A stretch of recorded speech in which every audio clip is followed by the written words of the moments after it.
আপনার নিজকে এমন ভাবে তৈরি করেন যেন অন্যরা আপনার পেছনে পেছনে ঘুরঘুর করে, আরেকজনের পেছনে হাই হ্যালো ইনস্টাগ্রামে এবং হোয়াটসঅ্যাপে, মেসেঞ্জারে, স্ন্যাপশটে এরকম একটা ছবি পাঠালেন, একটু নাইস এন্ড অ্যাট্রাকটিভ, নাকি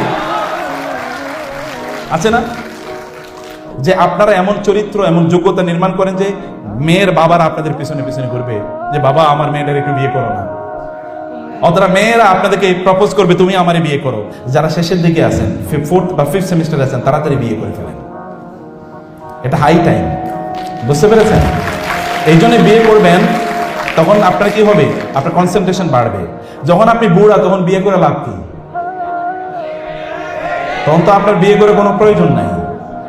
বুঝতে পেরেছেন? বিয়ে করলে আল্লাহ তাআলা রিজিক বাড়িয়ে দেন, রিজিক কমান না। আর আপনি যারা বিয়ে করবেন তার রিজিকের মালিক কি আপনি নাকি? রিজিকের মালিক যিনি, উনি তো রিজিক মেনটেন করে রেখেছেন। তথাকথিত ওয়েস্টার্ন ধারণা আমি প্রতিষ্ঠিত হতে চাই, প্রতিষ্ঠিত মানে কি? প্রতিষ্ঠিত মানে কি? আপনার ফ্ল্যাট হবে, কার জন্য ফ্ল্যাট করবেন? বাচ্চা জন্ম নেবে, যখন বিয়ে করবেন তখন বাচ্চা জন্মের বয়স অলরেডি শেষ, তাইলে কার জন্য আপনি ফ্ল্যাট করবেন?